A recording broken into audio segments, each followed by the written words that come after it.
கிறிஸ்துக்குள் மிகவும் பிரியமானவர்களே, கர்த்தராகிய இயேசு கிறிஸ்து நாமத்தினாலே உங்களை வாழ்த்துகிறேன். இந்த காணொளியில் நம்ம எதை குறித்து பார்க்க போகிறோம் என்றால், ஒரு உயிருள்ள சாட்சியை குறித்து நம்ம இந்த காணொளியில் பார்க்க போகிறோம். தென்காசி மாவட்டம் அந்த பகுதியை சேர்ந்த ஒரு முஸ்லிம் ஒருவர், உருது பேசும் முஸ்லிம் ஒருவர் தன்னுடைய சாட்சியை பகிர்ந்திருக்கிறார் இந்த காணொளியில். அவர் 5 வயதிலே அவர் அப்பாவை இறந்து விட்டார். முஸ்லிம் குடும்பத்தில் அவர் பிறந்து வளர்ந்தவர். அங்கே அரபிக் கற்றுக்கொண்டார். மதராஸ் ஸ்கூலில் படித்தவர். சமதரெல்லாம் சேர்ந்து இஸ்லாம் குறித்தும் அல்லாஹ் குறித்தும் பேசுவதை கேட்டு தெரிந்து கொண்டவர். ஒரு ஃபெய்த்ஃபுல்லான ஒரு முஸ்லீமாக அவர் வாழ்ந்து வந்தார். 50 முறை தொழுது கொண்டால் நாம் அல்லாவை அடையலாம் என்ற ஒரு நம்பிக்கையில் அவர் தொடர்ந்து தொழுது கொண்டார். ஆனால் கடைசியில் அவருக்கு ஒரு டிப்ரெஷன் வந்திருக்கிறது. ஒரு தற்கொலை எண்ணம் அவருக்குள் தலை தூக்கியிருக்கிறது. தற்கொலை செய்ய வேண்டும் என்று 2005 ஜனவரி 2ஆம் தேதி அவர் ஒரு மரத்தின் அடியில் உட்கார்ந்து நம்ம தற்கொலை செய்விடுமா என்று முடிவு செய்தார். அந்த நேரத்தில் தான் ஒரு வேத வசனம் அவரோடு பேசியது, உங்கள் துக்கம் சந்தோஷமாய் மாறும். உடனே அப்படியாக அவர் வீட்டிற்குள் கடந்து வந்துவிட்டார். அந்த குரல் இதயத்தில் ஒரு குரல் ஒலித்து கொண்டே இருந்திருக்கிறது. அந்த குரல் ஒரு நாள் அவரிடம் பேசியது, நான் தான் ஆண்டவராகிய இயேசு கிறிஸ்து என்று பேசியது. ஜனவரி 9ஆம் தேதி இயேசுக்காய் தன் வாழ்க்கையை ஒப்புக் கொடுத்தார். இந்த உயிருள்ள சாட்சியை இந்த காணொலியில் நீங்கள் கேட்டு உங்கள் விசுவாசத்தையே நீங்கள் விருத்தியடைய பண்ணுங்கள். இது உங்களுடைய ஆவிக்குரிய வாழ்க்கைக்கு மிகவும் பிரயோஜனமாக இருக்கும் என்று நான் விசுவாசிக்கிறேன். சாட்சி சொல்ல தான் இங்கே வந்தேன். உங்கள் எல்லாரும் சந்திக்க ரொம்ப சந்தோஷம்.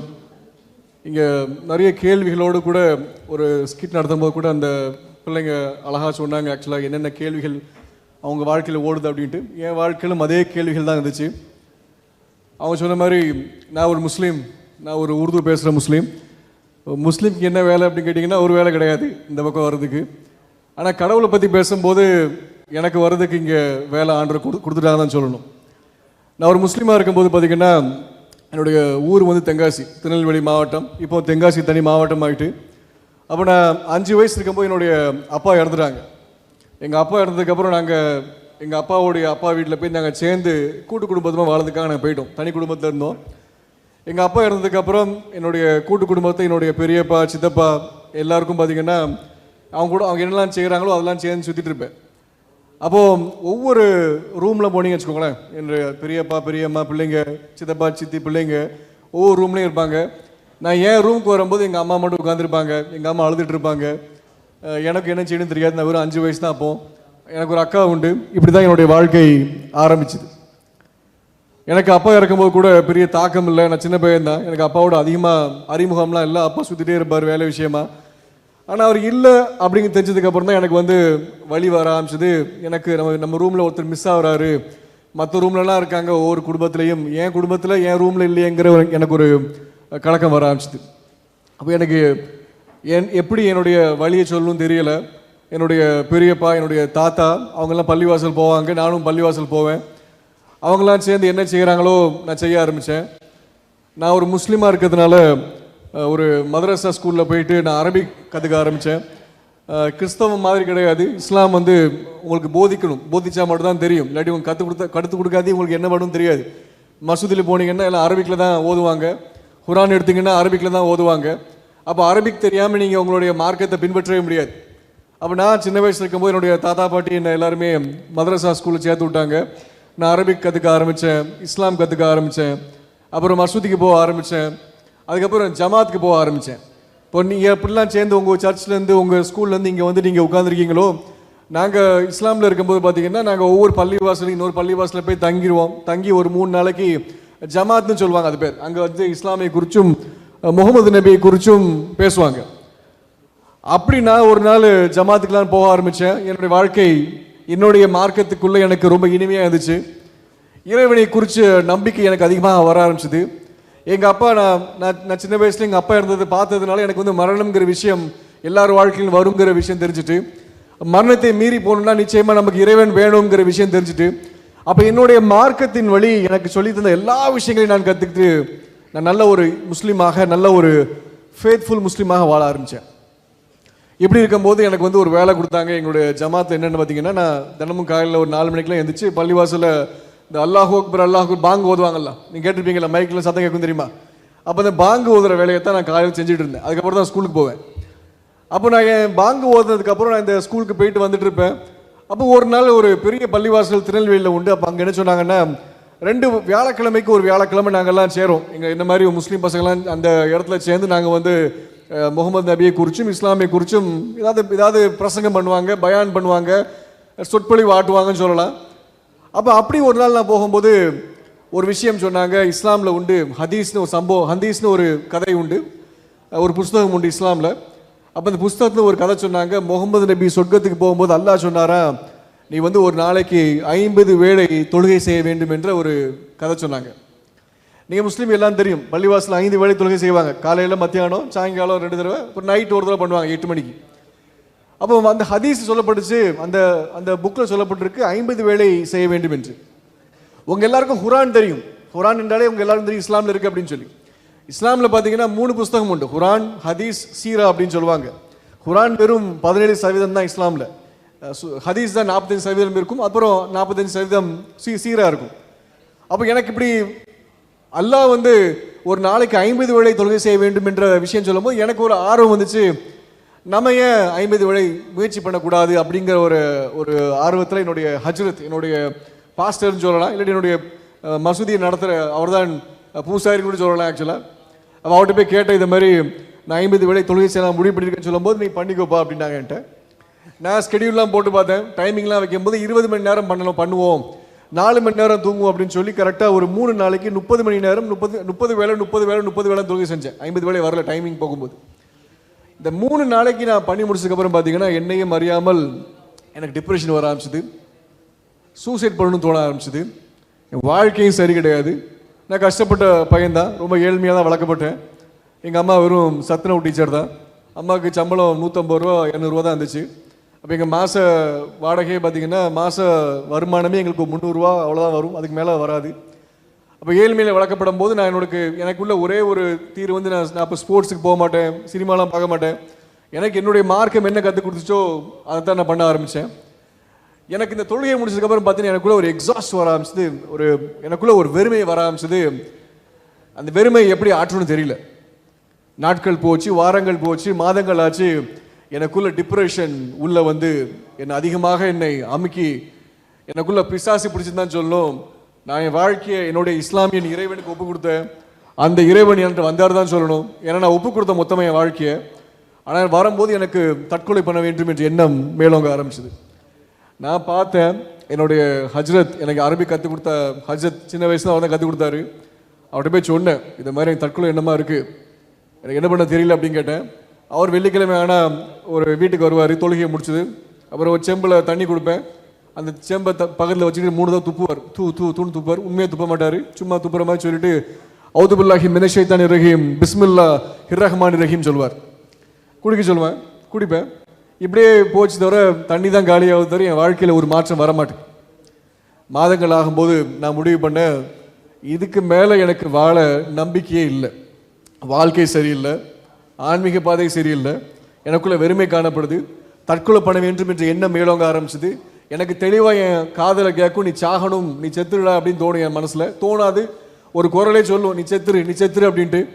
நானும் பெசாடி செத்துலான்னு சொல்லி 2005 ஜனவரி மாதம் 2ஆம் தேதி நான் சாகலான்னு சொல்லி நான் ஒப்பு கொடுத்தேன் என் வாழ்க்கையை. திருநெல்வேலிக்கு அவுட் சைடில் என் சைக்கிள் எடுத்தேன். இந்த காலேஜ் ஒன்று உண்டு, ராணி அண்ணா காலேஜ் உண்டு திருநெல்வேலியில், தென்காசி போகிற வழியில். நான் சைக்கிள் எடுத்துகிட்டு போயிட்டு ஒரு மரத்துக்கு கீழே உட்காந்துக்கிட்டு அழ ஆரம்பித்தேன். நம்ம சாக போகிறோமே, எப்படி சாகணும், என்ன செய்யன்னு தெரியலன்னு யோசிச்சுட்டு இருந்தேன். ஆனால் எனக்குள்ளே சாகணும்னு தோணிட்டு இருக்கு. பஸ்ஸில் விழுந்துடலாமா, வேற எங்கேயாவது வடநாட்டுக்கு போயிடுவோமா, இல்லாட்டி நம்ம மருந்து குடிச்சிருவோமா, வயக்காட்டில் போய் படுத்துருவோமா, இதெல்லாம் யோசிச்சுட்டு இருக்கும்போது எனக்குள்ள அழுகையும் வருது. நமக்கு வாழணும் நம்பிக்கையே வரமாட்டேங்குச்சுன்னு அழுதுட்டு இருந்தேன். ஒரு 2 மணி நேரத்துக்கு மேலே அந்த மரத்தடிக்கையில் உட்காந்து அழுதுட்டு இருக்கும்போது ஒரு மரத்துக்கீழே தான் உட்காந்துட்டு இருந்தேன், வெயில் அடித்ததுனால. அந்த மரத்தில் பார்த்தீங்கன்னா ஒரு போஸ்டர் ஒட்டியிருந்தாங்க, அலுமினியத்தில் பெயிண்ட் பண்ணி ஆப்பிள் ஷேப்பில் கட் பண்ணி தமிழில் எழுதப்பட்டிருந்துச்சு, உங்கள் துக்கம் சந்தோஷமாக மாறும் அப்படின்னு சொல்லிட்டு. நான் இது எனக்கு கிறிஸ்தவ வசனம்கெல்லாம் தெரியாது. எனக்கு நான் ஒரு முஸ்லீமாக இருந்தேன். எனக்கு இந்த பைபிள் வசனமா இல்லாட்டி வேற எந்த மார்க்கத்தின் வசனமா தெரியாது. ஆனால் உங்கள் துக்கம் சந்தோஷமாக மாறுங்கிற இந்த வசனத்தை பார்த்த கொஞ்ச நேரத்தில் பார்த்தீங்கன்னா என் இருதயத்தில் முதல்ல ஒருத்தவங்க பேசுகிறாங்க. என் வாழ்க்கையில் அப்படி நான் அனுபவிச்சதே கிடையாது. நான் திருப்பி சொல்கிறேன், நான் வாழ்க்கையில் அப்படி நான் கேட்டதும் கிடையாது. நான் இந்த உங்கள் துக்கம் சந்தோஷமாக மாறுங்கிற வசனம் பார்த்த அடுத்த நிமிஷம் என் இருதயத்தில் ஒருத்தவங்க சொல்கிறாங்க, நீ வீட்டுக்கு போ, நான் உன்கிட்ட பேசணும் அப்படின்னு சொல்லிட்டு. நான் யோசிக்க, நம்ம நல்ல ஒரு பாசிட்டிவான வசனத்தை வாசித்தோம், இதனால் நமக்குள்ள நம்பிக்கை வருது அப்படிங்கிற யோசிச்சுட்டு உட்கார்ந்துட்டு இருக்கேன். மறுபடியும் அந்த குரல் என் இருதயத்தில் சொல்லுது, காதில் கிடையாது, இருதயத்தில், நீ வீட்டுக்கு போ அப்படின்னு என்னை தள்ள பார்க்குது. நான் ரொம்ப நேரம் கழிச்சு அந்த குரலோட போராட முடியாமல் நான் வீட்டுக்கு வந்தேன். நான் சாயங்காலம் வந்து எங்கள் அம்மாட்ட சொன்னேன், இந்த மாதிரி தற்கொலை பண்ண போனேன் அப்படின்னு. எங்கள் அம்மா அழுதாங்க. என்னுடைய தெரு, என்னுடைய மக்கான் நாங்கள் சொல்லுவோம். மக்கான் என்பது இஸ்லாமியெல்லாம் சேர்ந்து வாழ்வதுதான் மக்கான்னு சொல்லுவாங்க. அது ஸ்ட்ரீட் நடத்தும்.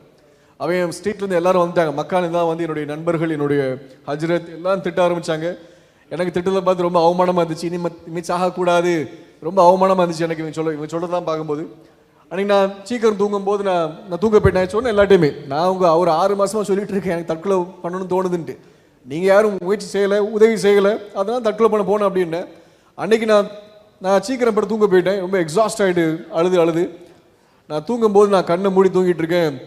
நல்லா தெரியுது நான் தூங்குறேன்னு சொல்லி, எனக்கு 100% உணர்வு உள்ளவனாக இருக்கிறேன், நான் தூங்குறேன் அப்படின்னு சொல்லிட்டு என்னை எழுப்பிவிட்டா எஞ்சிடுவேன் தெரியுது எனக்கு.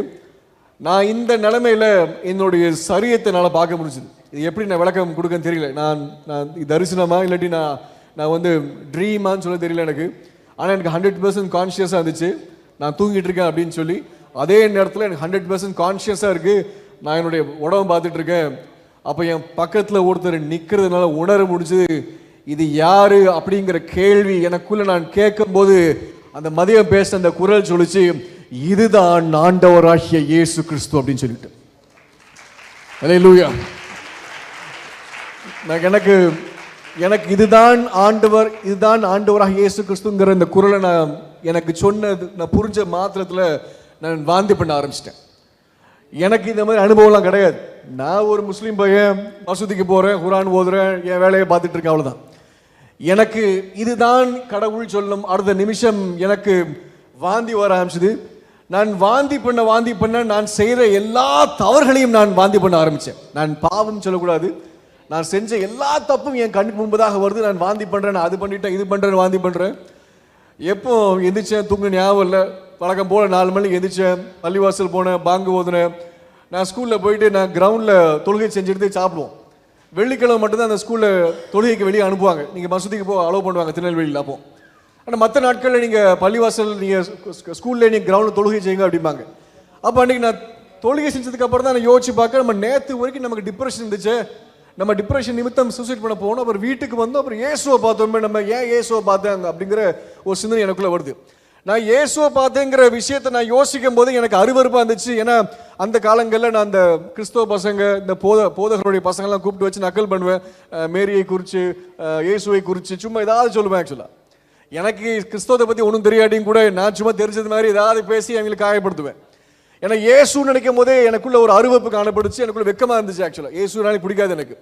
அப்போ நான் யோசிக்க, நம்ம ஏன் இயேசுவை பார்த்தோம் நமக்குள்ள ஒரு கனவு வருது, நம்ம வேற யாரையாவது பார்த்துக்கலாம், முகமது நபி பார்த்துக்கலாம், வேற ஏதாவது ஆபிரகாம் பார்த்துக்கலாம், நமக்குள்ள தோணலாமே, எதுக்கு நமக்கு இது அப்படிங்கிற விஷயம் யோசிக்கும் போது எனக்கு சாயங்காலம் வீட்டுக்கு போகிறேன். நான் சாப்பிட்டுட்டு இருக்கும்போது எப்போவுமே நான் என்னுடைய ஸ்கூல்லேருந்து என்னுடைய வீடு வந்து 8.5 கிலோமீட்டர் உண்டு. நான் சைக்கிளில் போவேன், நடந்து போவேன். அப்போ சீக்கிரம் போகிறதுனால சாப்பிட்ருவேன், சீக்கிரம் போனோடனே சாயங்காலம் சாப்பிட்ருவேன், அப்புறம் நைட் சாப்பிட மாட்டேன். அன்றைக்கி நான் சாப்பிட்டு இருக்கும்போது நான் ஒரு டிவி சேனல் பார்த்துட்டு இருக்கும்போது எங்கள் அம்மா ஒரு பட்டன் டிவி தான் அப்போ உண்டியான்ட்ட பட்டன் அமுக்கி வச்சுட்டு போயிட்டாங்க. அப்போது அதில் ராஜ் டிவியில் ஒரு கிறிஸ்தவ போதகர் வந்து பேசிகிட்டு இருக்காரு. டாக்டர் டிஜிஎஸ் தினகரன் ஐயா வந்து கடவுள் மனுஷனை நேசிக்காங்க அப்படிங்கிற தலைப்பில் பேசிகிட்டு இருக்காங்க. எனக்கு என்ன பேசுறதுலாம் புரியல. நான் இத்தனை வருஷமாக நான் ஒரு நாள் பார்த்து கிடையாது. அன்னைக்கு எனக்கு எங்கள் அம்மா அமுக்கி வச்சு போனதுனால சும்மா உட்காந்து பார்த்தேன், என்ன சொல்கிறாங்க கேட்போம் அப்படிங்கிற மாதிரி பார்த்தேன். அப்போ அவர் சொல்லும் போது எனக்கு என்ன புரிஞ்சது பார்த்தீங்கன்னா, இவர் வந்து கடவுள் அன்பானவர் அப்படிங்கிற விஷயத்தை எனக்கு புரிஞ்சுக்கிட்டு.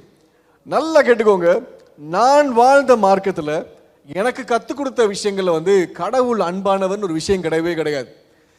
என்னை பொறுத்த வரைக்கும் யாருன்னு பார்த்தீங்கன்னா, கடவுள் என்பது எஜமான். நாங்கள் அடிமைகள். இஸ்லாம் என்பதுக்கு அர்த்தமே பார்த்தீங்கன்னா அல்லாஹ்வின் அடிமைகள்னு சொல்லுவாங்க ஆக்சுவலாக. அப்போ எங்களை பொறுத்தவரை நாங்கள் அடிமைகள். இந்த உலகத்தில் அடிமையாக வாழ்ந்துட்டு இருக்கேன். நாளைக்கு நான் சொர்க்கத்துக்கு போவேன். சொர்க்கத்துக்கு போனதுக்கப்புறம் நான் அடிமையாக தான் நாங்கள் இருப்பேன். நாளைக்கு அல்லாஹ் சொல்லுவார், இல்லை உன்னுடைய பீரியட் முடிஞ்சு போச்சு, நீ வேற மறுபடியும் உலகத்துக்கு போச்சு, நான் போய் தான் ஆகணும். ஏனென்றால் எனக்கு எந்த ஒரு சுதந்திரம் கிடையாது, நான் வெறும் அடிமை தான். கரெக்ட் தானே? உங்கள் அப்பா அம்மா வீட்டில் போய் நீங்கள் சொல்லுவீங்க, நான் இங்கே உட்காந்துருக்கேன், நாளைக்கு வரேன்னு சொல்லலாம். வாடகைக்காரன் வீட்டை அப்படி சொல்ல முடியாது. இன்னைக்கு வாடகை பே பண்ணி இருப்பீங்க, நாளைக்கு போயிட்டு திருப்பி வர முடியாது, திருப்பி வாடகை பே பண்ணணும், நீங்கள் அடிமை தான். அப்போ என்னை பொறுத்தவரைக்கும் இறைவன் என்பவர் ஒரு எஜமான். அப்போ நான் யோசிச்சு பார்க்க, இவர் கடவுள் அன்பானவர்னு சொன்னார, உண்மையிலே இறைவன் அன்பா இருப்பாரான்னு யோசிச்சு பார்த்தேன். நான் எங்கள் அம்மாவை ஒப்பிட்டு பார்த்தேன். எங்கள் அம்மா மட்டும் தான் எனக்கு அன்பா இருப்பாங்க. எங்கள் அம்மா எங்கள் அப்பா இறக்கும் போது எங்கள் அம்மாவுக்கு வயசு 23 வயசு தான்.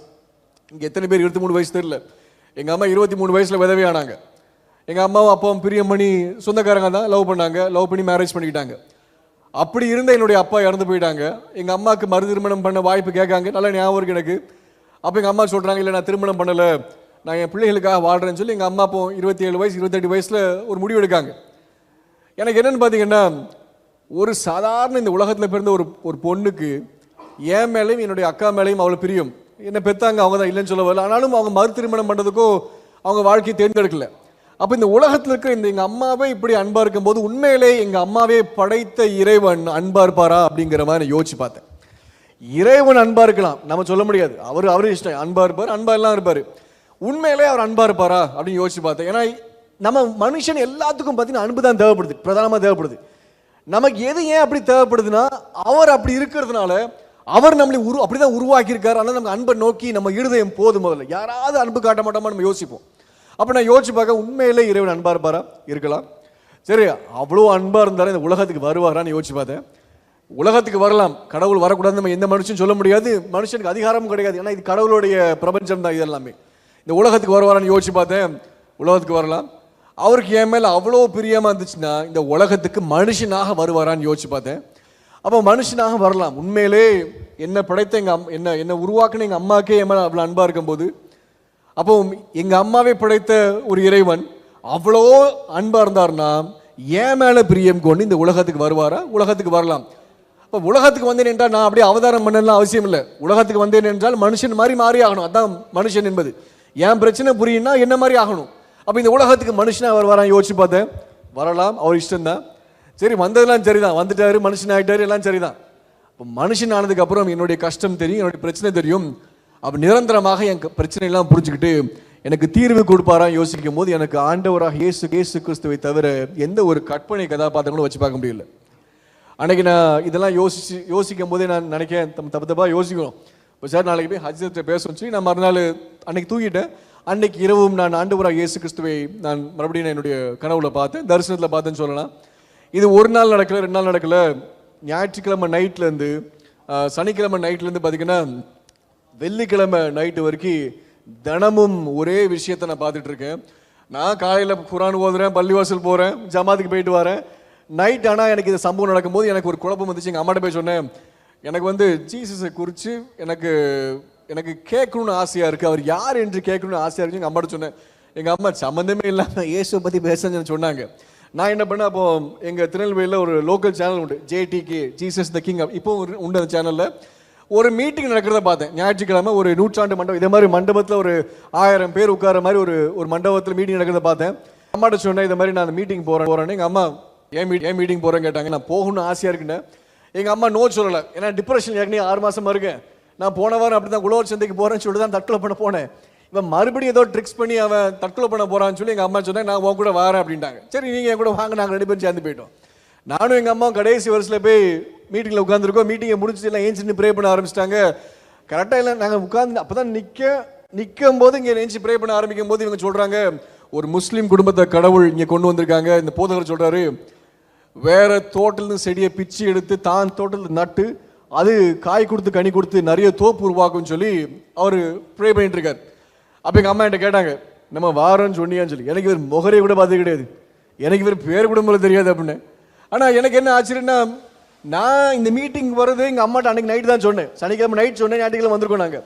இவருக்கு எப்படி என்னை குறித்து தெரியும் அப்படிங்கிற எனக்குள்ள கேள்வி வர ஆரம்பிச்சிட்டு. அப்போ நான் வீட்டுக்கு போனதுக்கப்புறம் எங்கள் அம்மா சொன்னாங்க, நான் வந்ததும் சொல்லக்கூடாது, நான் போனதும் சொல்லக்கூடாதுனாங்க. வந்தோம், உட்கார்ந்தோம், இவர் சொன்னார், நான் கிளம்பி போயிட்டோம், பயந்து போயிட்டு. எனக்கும் பயமாக தான் இருந்துச்சு, என்ன இப்படிலாம் சொல்கிறாங்க அப்படின்ட்டு. அன்றைக்கி வீட்டுக்கு நான் ஏறும்போது அம்மா சொல்கிறாங்க, நம்ம யார்ட்டையும் சொல்லாத அப்படின்னா, சரின்னு விட்டாச்சு, அவ்வளோ அதோட முடிச்சலான்னு சொல்லி. ஆனால் அன்றைக்கி சாயங்காலம் என் தோட்டத்தில் உட்காரும்போது எனக்கு என்ன கேள்வி பார்த்தீங்கன்னா, இந்த பிள்ளைங்க இன்றைக்கி யோசிச்ச மாதிரி தான், எப்படி இவருக்கு தெரியும் நான் வாரேன் அப்படின்னு சொல்லி அப்படி யோசித்தேன். எப்படி இவருக்கு தெரியும் நான் வாரேன்னு சொல்லி. நான் போகிறத முடிவு பண்ணதே சனிக்கிழமை நைட்டு தான் முடிவு பண்ணேன். மறுநாள் எங்கள் அம்மா காலையில் சொன்னேன், எங்கள் அம்மா சரின்னு என் கூட வந்துட்டாங்க கிளம்பி. எனக்கு ரொம்ப ஆச்சரியமாக இருந்துச்சு. அப்போ நான் ஒரு விஷயம் யோசிக்கேன், சரி நம்ம அப்போ ஜீசஸ் இருக்காங்க, எனக்கு தற்கொலை பண்ணணும் எண்ணம் இருந்துச்சு. இப்போ அந்த எண்ணம் எனக்குள்ளே இல்லை.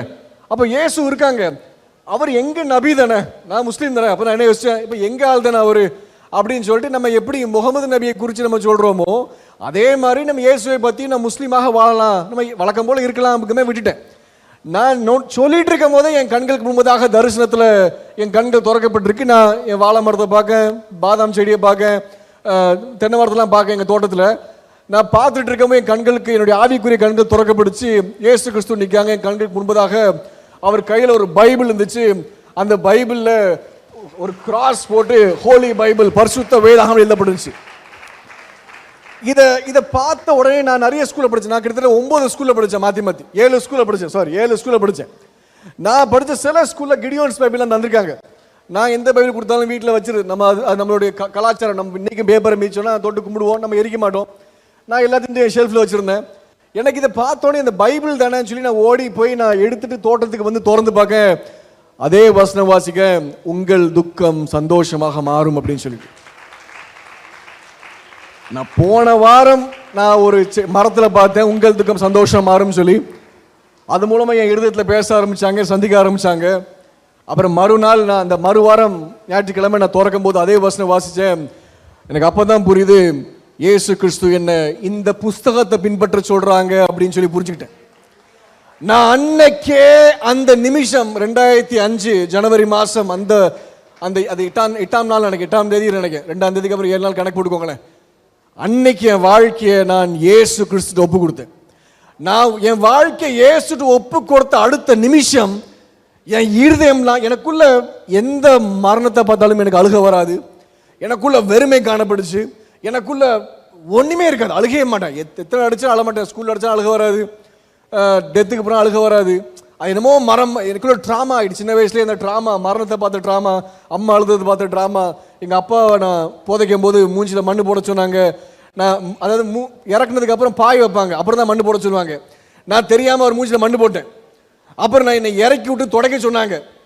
அப்புறம் கடைசியில் சில பேர் வந்து இறக்கிலாம் விடாதீங்க, பாவம் சின்ன பையனாங்க. எனக்கு இதெல்லாம் என் மனசில் பாதிப்பாக தான் இருந்துச்சு. 5 வயசில் நடந்த சம்பவம் இதெல்லாமே. எனக்கு அன்னைக்கு தான் தெரியும், எனக்கு யாரோ வேணும், எனக்கு ஏதோ தேவைப்படுது. எனக்கு என்ன வேணும்னு தெரியல, யாரு தேவைப்படுதுன்னு தெரியல. எனக்கு அன்னைக்கு என் வாழ்க்கையை ஒப்பு கொடுக்கும் போது தான் தெரியும், எனக்கு வேண்டியது இயேசுதான், எனக்கு தேவையும் இயேசுதான் சொல்லி வாழ்க்கையை அன்னைக்கு ஆரம்பிச்சது. என் கண்ணில் இருந்து கண்ணீராக வர ஆரம்பிச்சது. என் வாழ்க்கையை ஒப்பு கொடுத்தேன். எனக்கு என்ன செய்யணும்னு தெரியல. நான் ஒரு கிறிஸ்தவனாக மாறிட்டேன். அன்னைக்கு மாறினேன். என்ன கிறிஸ்தவனை என்னன்னு தெரியாது, பைபிள் வாசிக்கவும் புரியாது. நான் எங்கள் அம்மாட்ட போய் எதுவும் சொல்லலை. ஒரு வாரம் கழிச்சு எங்கள் அம்மா வந்து என்ன கேட்டாங்க, நீ எதுக்கு வேற மாதிரி இருக்குன்னு என்கிட்ட கேட்டாங்க. நான் சொன்னேன், என்ன மாற்றத்தை பார்க்கிங்கம்மா அப்படிங்க அம்மாட்ட கேட்டேன். அம்மா சொன்னாங்க, நீ எதுக்கு ரொம்ப அழுதுகிட்டே இருக்க, மரத்தடியில் போய் அழுகுற, தோட்டத்தில் போய் அழுகுற, தனியாக போயிட்டு இருக்கிய, என் பள்ளிவாசலாம் போக மாட்டேங்குன்னு கேட்டாங்க. நான் சொன்னேன், உனக்கு எதாவது டிப்ரெஷன் வந்துட்டான்னு கேட்டாங்க. டிப்ரெஷன் எதுவும் வரல, இப்போ தான் தெளிவாக இருக்கேன். நான் இயேசு கிறிஸ்துவை பின்பற்ற போகிறேன்னு சொல்லி அன்னைக்கு தீர்மானம் எடுத்தேன். எங்கள் அம்மா மறு வார்த்தை எதுவும் பேசாமல் என் கூட இயேசு கிறிஸ்துவை பின்பற்ற ஆரம்பித்தாங்க. என்னுடைய மாற்றம் எங்கள் அம்மாவுக்கு மாற்றமாக இருந்துச்சு. இத்தனை நாள் பைத்தியமாய் ஓடிட்டு இருந்த ஒரு மார்க்கத்துக்காக எங்கள் அம்மா சொல்கிறாங்க, நீ இத்தனை நாள் பைத்தியமாக ஓடிட்டு இருக்க, இன்னைக்கு ஏதோ ஒன்று நீ தெரிஞ்சிட்டு இருக்க, நான் அதை பின்பற்றேன்னு சொல்லி எங்கள் அம்மாவும் ரட்சிக்கப்பட்டாங்க. அன்னைக்கு 5 வருஷம் கழிச்சு என்னுடைய தாத்தா பாட்டி 79 வயசில் 81 வயசில் ஒரு முஸ்லீமான தாத்தா பாட்டி ரட்சிக்கப்பட்டாங்க. மூழ்கி ஞானஸ்தானம் எடுத்தாங்க, கர்த்தருக்குள் நித்திரை அடைஞ்சாங்க. கடைசியில் எங்கள் அக்கா 6 வருஷங்கள் ரட்சிக்கப்பட்டா, என் முழு குடும்பமும் ரட்சிக்கப்பட்டுச்சு. ஆண்டவர் என் வாழ்க்கையை மாற்றினார். ஆண்டவர் படிக்க வச்சாங்க, படித்தேன். அப்புறம் வேலைக்கு சேர்ந்து நல்லா சம்பாதிக்க ஆரம்பித்தேன். அதுக்கப்புறம் 2018 பிஸ்னஸ் ஆரம்பித்தேன். 19 ஆரம்பித்து 20 லாக்டவுன் வந்துச்சு. ஆனால் ஆண்டவர் என்னுடைய பிஸ்னஸை மட்டும் அதிகமாக உயர்த்தினார். துபாயில் ஒரு 3 வருஷத்துக்கு முன்னாடி பிஸ்னஸ் ஆரம்பித்தேன். இன்றைக்கி என் கம்பெனியில் கிட்டத்தட்ட 85 பேர் மேலே வேலை செய்கிறாங்க. இன்னைக்கு நான் சாக போகணுங்கிற நினச்ச அந்த வாழ்க்கை இன்னைக்கு பார்த்தீங்கன்னா இன்னைக்கு உருவாக்கி வச்சுருக்காங்க. இன்னைக்கு திருமணமாக எனக்கு 3 பிள்ளைங்க உண்டு, மூத்த பொண்ணு 2 பசங்க உண்டு. எனக்கு கடவுள் என் வாழ்க்கையை மாற்றினாங்க. 3வது பையன் 44 தான் ஆச்சு பிறந்து. முதல்ல நான் ஒரே ஒரு விஷயம் மட்டும் சொல்லி முடிக்கிறேன். இயேசு கிறிஸ்து மாத்திரம்தான் தெய்வம். அவரை குறித்து தெரிஞ்சு கொள்ள வேண்டும் என்றால் நீங்க பைபிளை கையில் எடுத்து வாழ வேண்டும். இன்னைக்கு நமக்கு கடவுள் தேவைப்படாமல் இருக்கலாம். இன்னைக்கு நமக்கு அப்பா அம்மா சமைச்சு தராங்க, பணம் தராங்க, பிரச்சனை இருக்காது. நாளைக்கு நீங்க ஒரு சுயமாக நிற்கும் போது பாக்கெட்ல ஒரு பணம் இல்லாமல் இருக்கும்போது தெரியும் எப்படி கஷ்டப்பட்டீங்கன்னு சொல்லி. இன்னைக்கு நான் சின்ன விஷயம் சொல்றேன். இன்னைக்கு நான் இருக்கிறது பெங்களூர்ல இருக்கேன். நான் காலையில் 2 மணிக்கெல்லாம் எழுந்துச்சு கிளம்பணும். 2 மணிக்கெல்லாம் எழுந்திரிச்சிட்டேன், ஏர்போர்ட்டுக்கு போகணும். என் வண்டியை ஓட்டிட்டு போய் ஏர்போர்ட்டில் ட்ராப் பண்ணும்போது யோசிச்சு பார்க்க எனக்கு என்ன தகுதி இருக்கான்ட்டு, இந்த மக்கள் முன்னாடி பேச என்ன தகுதி இருக்கு? என்ன ஏன் உருவாக்குனீங்க, என்ன ஏன் படைச்சிங்க, ஆனாலும் என் மேலே எவ்வளவு கரிசனை உங்களுக்கு. அப்போ உங்களுக்கு உண்மையா இருக்கணும் தான் என் வாழ்க்கையை ஆசைப்பட்டேன். இன்னைக்கு நான் எப்போதும் சொல்லுவேன், பரிசுத்த வாழ்க்கை தான் முக்கியம், தவிர இந்த வாழ்க்கை கிடையாது. உங்களை காட்டணும் அவசியம் கிடையாது. நீ கிறிஸ்தவனாக கிறிஸ்துவை தான் காட்டியாக வேண்டும். எப்போ உங்களை சுயத்தை மறைச்சு நீ கிறிஸ்துவை காட்ட ஆரம்பிங்களோ அப்போ தான் நல்ல ஒரு கிறிஸ்தவ வாழ்க்கையாக மாற முடியும். அன்னைக்கு முஸ்லீமா இருக்கும்போது குர்ஆன் சொல்ற மனுஷனாக மாற ஆசைப்பட்டேன், தட்டுல போய் நின்னேன். ஆனால் இன்னைக்கு பைபிள் சொல்ற மனுஷனே மாற ஆசைப்பட்டேன். இன்னைக்கு ஆண்டவர் என் வாழ்க்கையில் எல்லா ஆசீர்வாதங்களையும் கொடுத்துருக்காரு. என் இருதயம் ஆசீர்வாதத்தை நோக்கி கிடையாது, கர்த்தருடைய ராஜ்யத்தை நோக்கி மட்டும்தான் இருக்குது. இதுதான் உண்மையான. இதே போன்ற பயனுள்ள தகவல்களை நீங்கள் தெரிந்து கொள்வதற்கு இந்த சேனலை தொடர்ந்து பாருங்கள், சப்ஸ்கிரைப் செய்து கொள்ளுங்கள். அது உங்களுடைய ஆவிக்குரிய வாழ்க்கைக்கு பிரயோஜனமாக இருக்கும். நீங்கள் ஜெபிப்பதற்கும் ஏதுவாக இருக்கும். தேவன் தான் உங்களை ஆசீர்வதிப்பாராக. ஆமென்.